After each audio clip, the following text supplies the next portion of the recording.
We are live. What's going on, everybody? My name is Mark. You're watching the BigCritique Podcast. Once again, Dr. Darrin Porcher. I don't know why I just did this, but thank you so much for joining. Really appreciate you taking the time once again. A lot of not that much has happened in the last week since we spoke, but one thing that I definitely wanted to touch upon with you, man, is what you think of what's happening with the NYPD right now and Mayor DeBlasio. What are your thoughts on that? Well, I mean, right now it is a current proposal to reduce the budget, so to speak. In the NYPD, they have a budget for the NYPD that's roughly $6 billion. So as a result of the budget shortfalls in connection with tax revenues attributed to the COVID-19 pandemic, there's been a significant loss of revenue for the city. Channel that in with the George Floyd incident that happened in Minneapolis, Minnesota. And now there's been somewhat of a referendum on police on a national level. So you see often times people will tout defund police or, outright, it seems as if they're looking for an outright moratorium on policing, so to speak. So now we rotate back to the narrative of New York City, chaired by the current mayor, Bill DeBlasio.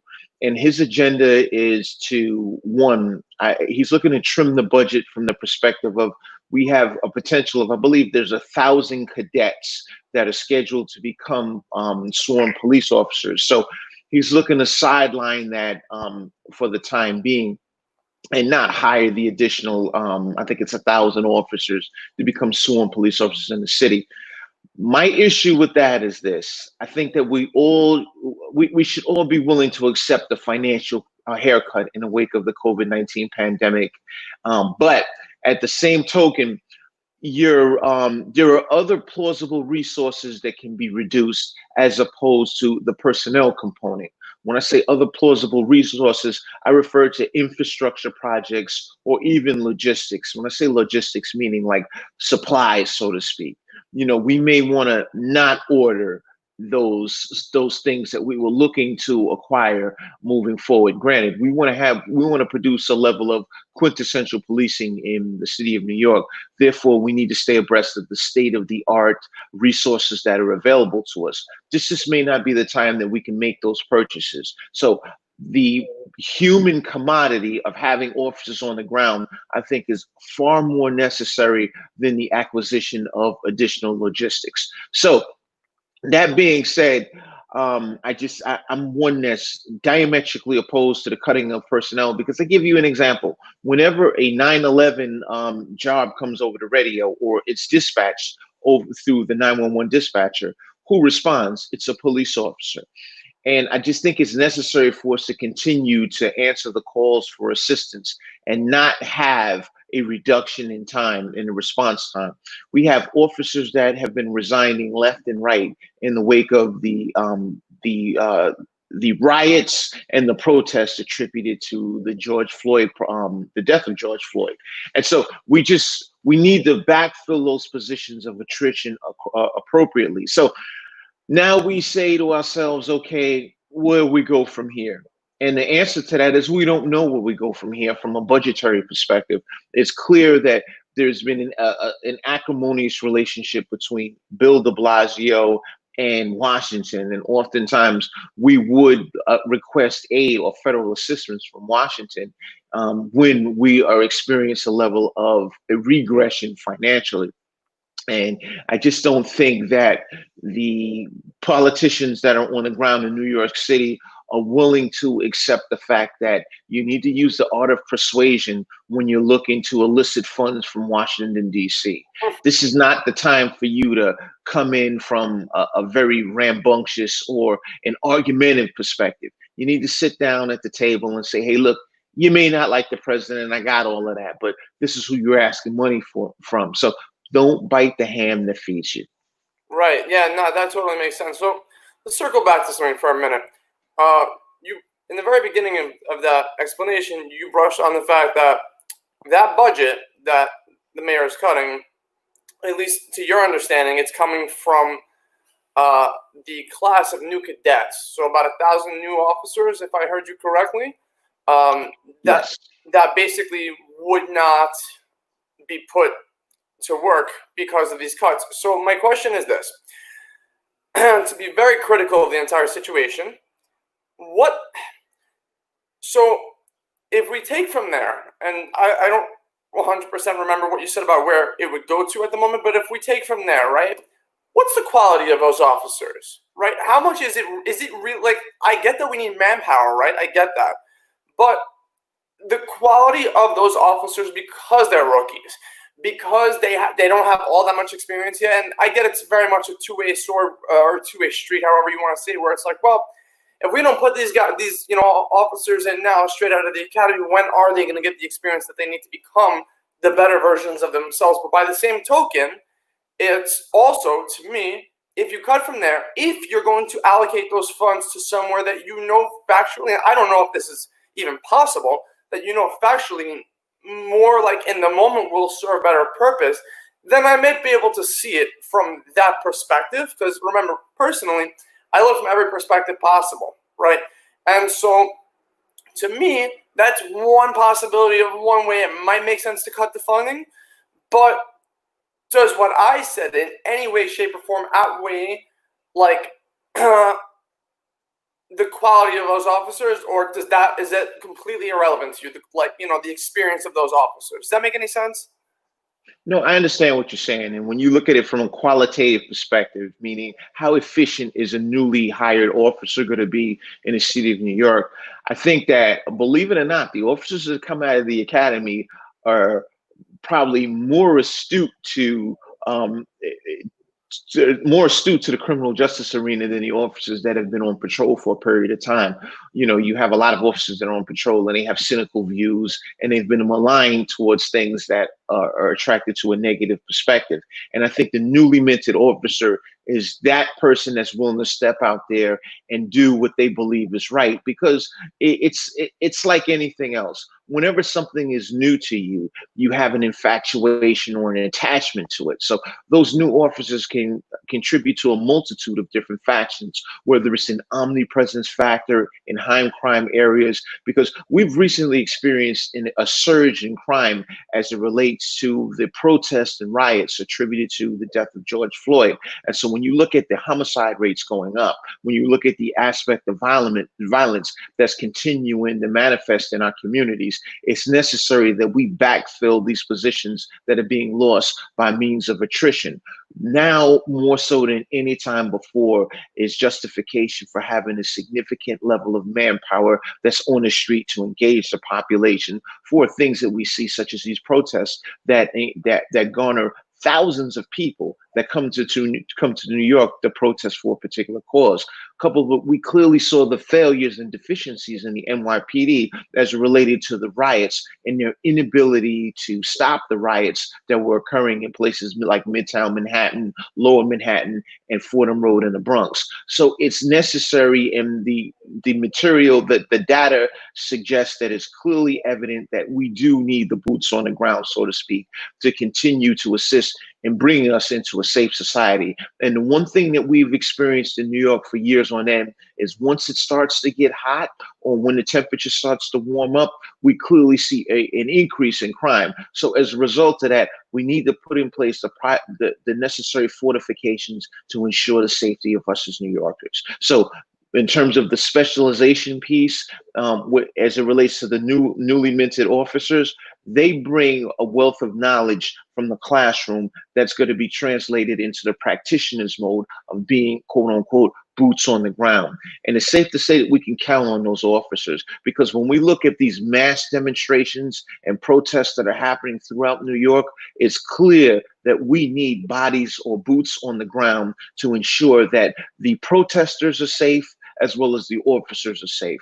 Because when people believe that there is an inability, or we have low levels of police officers on the street, they tend to embark on more nefarious acts. Let me give you an example. Right after the COVID-19 pandemic hit, and we were on lockdown or quote unquote shelter in place orders, if you want to refer to it as that. You saw people driving at 150 miles an hour on the highways. And that was because they believed that there were no cops that were going to be on the road to stop them. When we look at what's happening, in terms of burglaries, commercial burglaries have surged since this COVID-19 pandemic has come into play. And that's because people believe that there are no officers that are going to respond to these locations, coupled with the personnel that would normally manage and or were employed in these various stores are no longer there. So there's no one, quote unquote, monitoring the situation. And they believe that the NYPD is fell asleep at the switch. And so as a result of that, we've experienced as a population a large tidal wave of crimes that have been committed in the city. Therefore, it's necessary to backfill that attrition. Okay, you have gone above and beyond, I should say, in my original question to answer. So thank you for that. So why do you think? I mean, it's to me, it's evident from the media. Like, I know that the mayor and the mayor is not communicating well, or does not have the support of the NYPD, which is a tremendous problem for the mayor. The question is, why do you think that the NYPD hates the mayor so much, and what do you think he could do to fix that? And if he can't fix that, or if you don't see a solution to that, how do we get him out? Like, I try to see the good in everybody, but I looked at the good from Andrew Cuomo as our governor, and I personally think he did a number of things that, at least from his perspective, were probably the best that he can do. But Mayor DeBlasio just looks like nobody has anything good to say about him, and I don't know. There's a lot of negativity surrounding that man. What do you think? I think Mayor de Blasio is in somewhat of a precarious position because he's one that has championed the progressive movement. But when you look to people that are on the left that are supporters of the progressive movement, in many ways, they channel their frustration towards Mayor de Blasio because he's failed to produce a level of results. And then you have the people that are on the right, so to speak, that have been diametrically opposed to de Blasio from the beginning. So he's kind of caught between a rock and a hard place. And he's trying to make strides to make his incumbency a better organization, a better structure in from the mayoral component. And it just unfortunately hasn't happened. So when we look back to this being his second term, the level of successes and failures, the failures far outweigh the successes as it relates to him being in office. And there's times when, I'll be the first to tell you, I'm one that's been in diametric opposition to his mayoralship as he's been the incumbent. But there's times I get to the point where it's like, I literally feel sorry for the guy because nothing is working. He hasn't provided anything substantive since he's been in office. And going back to the relationship with the police, unfortunately, when you look at the position of mayor, from years on in the past, I want to say up to maybe the Koch administration, there's been a contentious relationship between police and whoever the mayor was in New York City. And a lot of that evolves around contract negotiations. But what's happened more specific to Mayor de Blasio is oftentimes he stepped into an arena that he wasn't qualified to represent. He's been attempting to introduce policy for law enforcement, and he really doesn't have anything of a substantive nature that can prove or back up or provide him with a better assessment of what the problem is. I have a saying, the people that are closest to the problem are closest to the solution. The cops are closest to the problem as it relates to crime in the city. Therefore, they should be closer to the solution. So as a result of that, you need to engage the officers in a symbiotic communication to ensure that you're on the same page as them. Now, in no way, shape, or form am I saying that the cops should be at the forefront and it should be their leadership that does everything. But I just think that it should be an information sharing that allows the mayor to gain a better understanding of. The Patrolmen's Benevolent Association had stated that it was Mayor de Blasio's fault and he had blood on his hands as a result of that. This emanated from after the death of Eric Garner in Staten Island. Mayor DeBlasio spoke publicly against the Staten Island District Attorney's Office being unwilling to prosecute Officer Pantaleo and in connection with the death of Eric Garner. Mayor DeBlasio specifically stated that he was in opposition to the unwillingness for then Staten Island District Attorney Donovan's not moving forth with an indictment against Officer Pantaleo. So it kind of riled up the base, if you want to refer to it as that.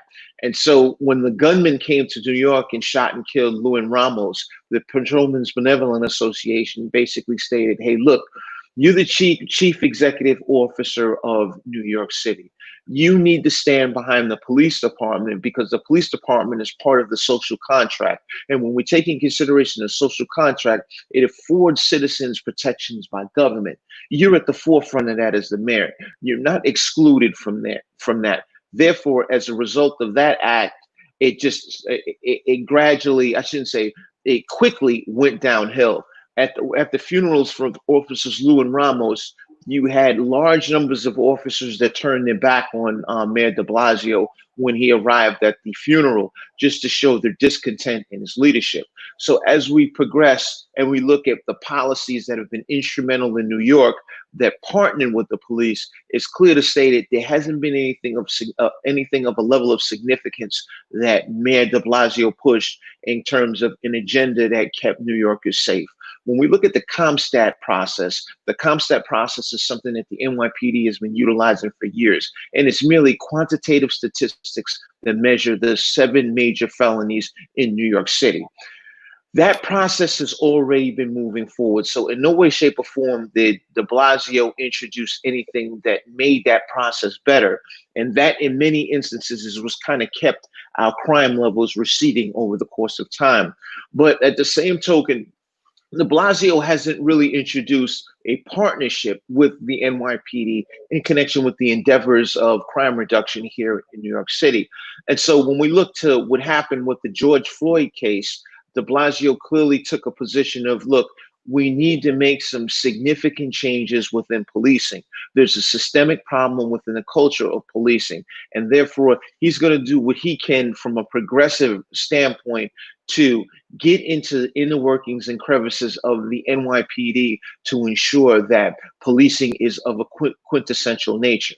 That's fine and dandy, but these are merely hyperbolic statements that are coming from the de Blasio administration. There's no credible data that suggests that the reforms that Mayor de Blasio has introduced are sound. A lot of this is more knee-jerk reaction, and I don't see a significant level of benchmarks that are being implemented to ensure there's a level of reform in the NYPD. I'm not saying the NYPD is a bad organization or a good organization. I feel all police organizations need to revolutionize as time progresses. But unfortunately, the leadership that we have in play doesn't see things from a universal perspective or a macro perspective. He sees things from a micro perspective, which is totally what impacts upon his incumbency. And as a result of that, that's why we have the state of acrimony between the NYPD and Mayor de Blasio. Wow, it was really in depth.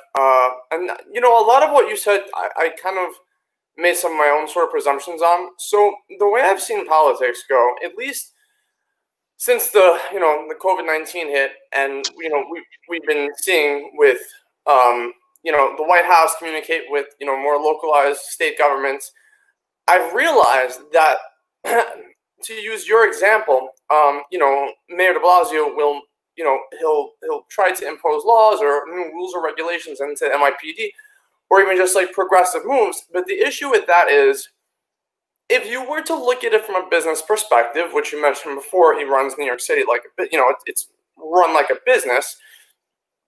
He would really, in order to make effective moves for NYPD, FDNY, really whatever city entity he is trying to improve, he'd really have to get into the nitty gritty of it with them. Maybe even take a little ride along. Like, if I were in his position, I would really want to understand the little nuances that go into the job to the best of my ability, right? The little nuances that go into the job to see the things that are really being faced day to day that like either, all right, we should make changes for this. Yes, I see gaps in between where we could be and where we are right now. Or I'd love to make changes for this, but I understand the realities. And right now, I can't allocate time to it. And when you run a business, you rely on your constituents, your managers, to essentially do that work for you because you don't have the physical time to go into the little nitty-gritty every day. And I understand that. I would presume that that's what he would be doing with the police chiefs and stuff. But I'm a very big advocate for, unless you see for yourself, you're really not getting the full effect. And so I think that, and I don't know how that problem would get solved unless he really did, or any, of state or city official really did decide to just go into the nitty-gritty of it and go into it on a day-to-day. I don't know how to better solve those problems. I also look at the entire, so like what I realized over years and years is when something happens in the news, right? So it's like, it's not like, I wonder what really happened in real life. It's, there's my side of the story, there's your side of the story, then there's the angle from camera one, there's the angle from camera two, and there's that wide angle shot that's going to capture everything. There are several different sides. Sometimes you'll find some sort of a truth in between. But I've realized through all of these understandings that, like, the information that we get, like when Trump gives us something, or when, Cuomo or DeBlasio give us something, they're getting information from their constituents who are getting their qualitative data from, like, their people on the ground. So really, we're getting our news information almost like playing 5 to 10 different ways of telephone, because it goes from the people that work for our state, city, or government officials to our media, to us. And there's a lot of room for a ton of misinterpretation in that. What do you think about that? Well, I understand a practitioner-based model. However, the problem with the practitioner-based model, when you run a large entity such as a municipality of New York, where we have 8.5 million people over 360 square miles, it's somewhat difficult for you to engage in, let's like a ride along or something to that effect. Therefore, this is where your mettle is measured as a leader. As a leader, you really need to focus on your ability to select qualified personnel and utilize the art of delegation. That is really what sets forth the precedence of true leadership. You need the best people in these positions. And so when you have that person that you deem as a subject matter expert that is reporting data to you in connection with the climate within the realm of their responsibility, you need to assess that information, and you need to have that qualitative, not the quantitative. The quantitative is just the numbers are high or the numbers are low, but the qualitative piece and fully gaining an understanding of the inner workings of that organization. That's when you need to be able to extract or capture that information and make an assessment the best way possible. George W. Bush made a statement years ago that really resonated with me. He stated that, look, I have the top advisors in the world that are part of my cabinet. However, at the end of the day, the buck stops here. I have to make the decision on things, and it can be a very lonely place to be in. And this is where I rely upon leadership to get me through whatever I'm going through. That being said, with a mayor such as DeBlasio, I just think that there's a lot of work that needs to be done. Like, we just had something recently where his wife worked on a project where there was like a 900 million, $1 billion that was very difficult for us to account for. And it was just an example of putting the wrong people in play. And it was something dealing with the homeless population. And we're just he has a habit, and I give him credit for this. He's consistent, but putting the wrong people in play to move forth or manage specific entities within government, because New York City is highly multifaceted. I mean, just to run something like this, let's say hypothetically, if New York City was a state, it would probably be the 13th most populated state in the nation.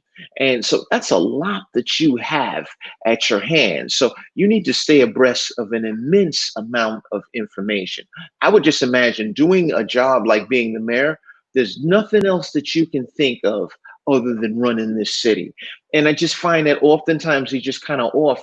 He doesn't accept the fact that there are just so many eyes on him. He starts press conferences late. He lives in Gracie Mansion, but he drives all the way to Brooklyn to go and work out in the YMCA. And when we look at like the resources that are used to take him over to Brooklyn so he can work out and then come back to the Gracie Mansion, that's 3 hours of your day that are lost just based on travel, let alone what you're doing in there to work out. So it begs the question of how effective can you be when you're working a 2 or 3 hour day? I just think that as a mayor, so to speak, you really need to think about not just how people see you, but now you want to come to the point where you want to quantify your achievements in government. You want to look back and say, okay, this is what I did. Where do I need to make the adjustments? And I just don't see that there. I just see a lot of it is one direction, and that's moving forward. And regardless to how people think, this is what I'm going to do, and the results speak for themselves. When I look to what's been accomplished within his tenure as the mayor, the one thing that he came in the door with was the free pre-K. I'm not going to tell you I was a fan of that because it wasn't something that really impacted on my agenda. But in his defense, you have a large number of New Yorkers that benefited from free pre-K. Okay, what else has been done after that? There really hasn't been. I'm sorry? I said, I'm sorry. That's one nice thing. Right. I just haven't been able to establish a level of significance outside of the free pre-K, although that wasn't something that I was a fan of. There just really hasn't been anything of relevance to drive us forward as New Yorkers. The quality of life is receding at a record pace. Prior to this COVID-19 pandemic, we've seen enormous numbers of storefronts that have been shuttered all over the city. And this is a result of landlords being able to drive up the rent at enormous rates, or people just being fed up and choosing to leave the city. He hasn't set forth an agenda to address the loss of business in New York City. And this affects you and I directly. How it impacts on us both directly is the tax revenue recedes, and there's an inability for the city to provide a level of services that we would be comfortable with. And it goes back to the quality of life is going into the direction of places like Los Angeles and San Francisco, and this is being touted as a progressive agenda. And I'm all for being progressive, but you need to show me some results. And therefore, the bottom has fell out as a result in connection with the DeBlasio administration. It's a great point, Darrin. So I'm gonna leave this podcast with one last question. So it's been a headline, something that I honestly haven't looked into the validity of very much, but it's been a headline recently that our governor, Andrew Cuomo, is pretty gung-ho on legalizing marijuana in New York City, or I think maybe even New York State. Number one, what do you think about that? Personally, I think it would be phenomenal for tax revenue, and I'm sure that's what they're hoping for as well. But what are your thoughts on that? I think this is something it's coming whether you like it or not. This is something that began, or it initiated in Colorado, and then it just spread like wildfire throughout the nation. So it's not if it happens, it's when it's happening. So we need to identify the trends in culture and where we're going as a society. You may not like something, or you may be on board with it, but if you know that this is coming, you need to prepare for it accordingly. So Governor Cuomo has taken the position of, look, this is something that I want to introduce into legislation in terms of the legalization of marijuana, because what's happening is when you look at what's occurring in New Jersey, the agenda is moving steadfast, much quicker in New Jersey than it is in New York. So you just got to have New Yorkers that go over to George Washington Bridge to acquire marijuana and bring it back here. And now we look at the decriminalization of marijuana in New York. We've had extremely high numbers of people that have been arrested for the possession of marijuana here in New York. And it really did nothing for us from a cultural perspective other than place criminal records on individuals, preventing them from acquiring higher levels of employment. It was counterproductive, so to speak. The NYPD arrested copious numbers of people for the possession of marijuana, which was driven by the executive level, so to speak. And now we say to ourselves, where did this get us? Did it get us anywhere? No. Did it clean up the quality of life? No. So now we need to accept that let's capitalize on a tax revenue that could be attributed to the sale of marijuana, and let's use this to our benefit. When you look at the use of CBD oil or marijuana as in the medical usage, for medical use in the medical community, we've seen some significant results, such as people that suffer from migraine headaches, things to that effect. I am a proponent in advancing this agenda, provided it is done smartly. I don't think that it should be sold by schools. I think that there should be an age limit. I think in essence, we should replicate the laws that we have, or the legislation that we have, that runs consistent with the sale of alcoholic beverages. If you obtain a liquor license, these are the provisions that you need to abide by. I think that we should have very similar provisions with the sale or the legalization of marijuana, because I got news for you. It's coming, and it's coming fast. You can either get on the freight train, or you can get run over on the tracks, depending upon, so pick a side for where you want to go. But when we think of this, from a prophetic perspective, we know this is something happening. Therefore, we need to prepare ourselves accordingly. And let's move forward with the launch, because it's happening, ladies and gentlemen. Great points, and I definitely agree with you on that. Do you ever foresee us, because I know this is one thing that ex-Mayor Bloomberg wanted to do in his presidential campaign before he dropped out, do you ever see us illegalizing cigarettes? Like, how plausible is that to do? Is that even possible because of a lobbying situation? I don't know. Well, when we had then Mayor Bloomberg as the mayor, I think he became disconnected with the reality of New York. He outlawed large drinks, large soft drinks. So I think if you had a 32 ounce if you had a soft drink that exceeded 16 ounces, you would be fined as an establishment. And there were just a multitude of different moratoriums that he introduced within his incumbency of 12 years as the mayor. And cigarettes were one of the things that were being touted as a possible.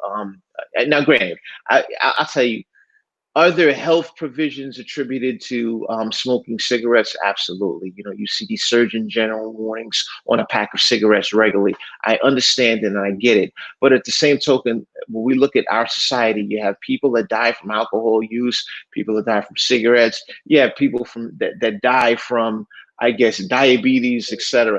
I think that you get to a certain point where it's just only but so much that you can do. And this is not the arena where I believe government has a place in. Church and state should be separate and distinct. And I believe a similar premise should come into play when we speak to cigarettes, or people that ingest certain types of food, or people that purchase large soft drinks such as a 16 or 18 ounce Big Gulp. That's not the component of government. We have larger fish to fry. Therefore, we need to use government to enhance our society in better ways than wasting our time on these fruitless endeavors. Darrin, thanks again so very much, man. Thank you for joining us. Thank you for educating on everything that's going on right now with the mayor, with NYPD, because it's a lot on our society today, especially. We're still dealing with the coronavirus. It's just not in the news the way it was before, but it's still very much a thing. But anyway, I know you're a busy man, so I will let you go. Darrin Porcher, once again, man, thank you so much for joining, and catch you next time. My pleasure. Enjoy the rest of your day. All right. Great seeing you again. You too. Take care. All right. Okay. Bye now. Bye-bye.